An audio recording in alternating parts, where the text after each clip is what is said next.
Hey guys, it's Dr. Justin Marcagiani here today. Hope you guys are doing well. Today we're going to be chatting a little bit about constipation and slow bowel motility. We're going to dive on in. We'll talk about some of the root causes, some of the things you can do to get to the underlying solution and also get some relief too.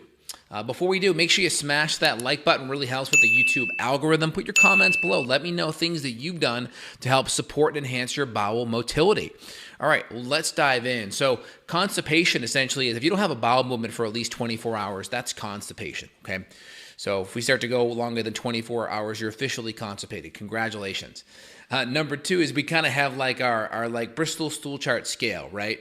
So we start to have like one is going to be like your pure kind of constipated consistency, hard, pebbly, usually passing less frequent. And then you have all the way to the right, number 7, which is going to be pure diarrhea, pure liquid. 4 is right in the middle, and then you kind of have gradations, you know, more to the loose, more to the constipated side as you go closer to 1. Very important. Now, you got to get to the underlying issue why you have constipation. So one of the first things we can look at is not enough enzyme and acid production. Inadequate levels of HCl or enzymes, you're not going to be able to break down, make the digestive juices, have that nice low pH, activate your pancreas, activate your gallbladder to produce bile, all these things to break down your food. Food broken down in its smaller constituents, smaller parts, is easier to move along that intestinal tract. Number 2, if we have migrating motor complex issues, this is these wave-like contractions that help kind of move stool through your intestines, kind of like in a toothpaste container, right? You kind of roll that toothpaste to kind of move the toothpaste out. Same thing with your stool. So we need those nice, good wave-like contractions. Now, if we have a lot of sympathetic nervous system output, we're stressed, we're go, go, go, our diet's crappy, a lot of food allergens, work stress, not having enough time to really be quiet and present in your meal, that could really activate the sympathetics, which shuts down the parasympathetics, thus decreasing that migrating motor complex, all right? And then the next thing is if we have SIBO or bad bacterial overgrowth, the gases that are produced by these things, whether it's typically on the methane side, right? The methane gases also tend to disrupt that migrating motor complex as well. So SIBO overgrowth, bacterial overgrowth, dysbiosis can also affect it. And even yeast overgrowth too. You have various mycotoxins that are produced. Mycotoxins are fungal toxins that are produced by the yeast themselves, and they can disrupt motility as well. Same thing with parasites. Parasites can disrupt it too. And with parasites, you could also go the other way. You could have pure diarrhea too. I've seen amoebic infections. You have just pure liquid coming out. It's actually one of the major causes of death in third world countries because you get amoebic dysentery. You don't have the IVs going. You'll get electrolyte issues, hyponatremia, cardiac arrest, etc. So in general, if we kind of recap, we have enzyme acid issues. We have dysbiosis issues. We also have food allergy issues. We talked about sympathetic stress, right? So adrenal stress, cortisol, adrenaline issues. Food allergies can cause that. So a gluten sensitivity or a casein dairy issue. These can all be common sources of stress from the food side. I would say even things like FODMAPs could potentially be a problem. FODMAPs are fermentable oligodisaccharides, mono, and polyols. These are basically healthy carbohydrates that are in like onions and garlic and Brussels sprouts and broccoli, really good healthy vegetables, right? We want to eat them normally, but if you have bacterial overgrowth, that can feed some of those bacteria and maybe make more methane. You tend to see more hydrogen gases with diarrhea, but every now and then you can see that kind of switch. You can see hydrogen issues actually cause constipation too. So what can we do about it? We can sit down, take a deep breath, kind of make space for ourselves to eat, not eating on the go. We could take good nasal breaths that activates the parasympathetic nervous system. Prayer meditation's also very helpful. Taking good HCl or enzymes is great. You can sip things like chamomile or ginger. That kind of gets that natural migrating motor complex going. Chewing your food up well, right? At least 32 chews, 1 chew per tooth. That breaks up that food to an oatmeal-like consistency, makes it easier to break down. Adding HCl and enzymes, but I didn't say that. Cutting out food allergens, gluten, dairy, processed refined sugar and grains is a great first step.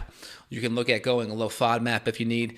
Adding in ginger. Ginger is amazing because it has a natural migrating, it's a natural prokinetic. Prokinetic meaning it kind of helps stimulate those wave-like contractions even better than a lot of medications that are designed to do that. They've done studies looking at ginger compared to like different prokinetics, and they do better across the board. I would say other things you can do is you can always dose up magnesium a little bit. I mean, magnesium too high will cause diarrhea, but you can always use that as a gentle kind of nudge in the right direction while you get to the underlying issues, while you address the SIBO, the food allergens, the HCl, the enzymes, the potential gut issues, the sympathetic adrenal stress.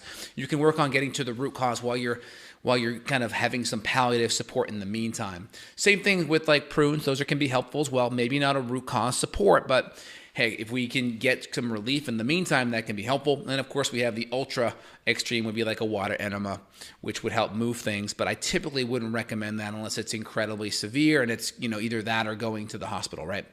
So those are a couple of options there. Hopefully that kind of gives you a good root cause perspective. If you guys want to dive in deeper and you want more support at getting to the underlying issues and rolling up your sleeves, click down below. You can schedule a virtual consult with myself and or colleagues anywhere in the world. And we'll also open it up for some questions for y'all. What's happening? Let's dive in. I'm going to try to take questions pertinent to the conversation here. All right, let me see what's going on here in YouTube and Facebook world.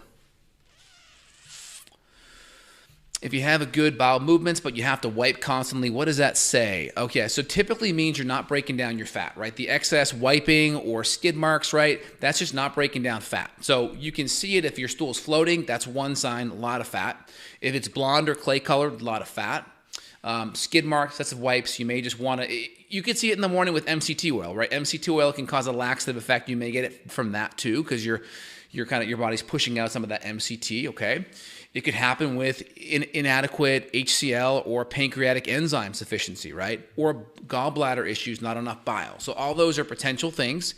Easiest thing is to add in some digestive support, maybe add in some lipase, maybe some bile support, and see how you do. Great questions. I'm going to try to hit the questions that are pertinent to today's topic, guys, all right?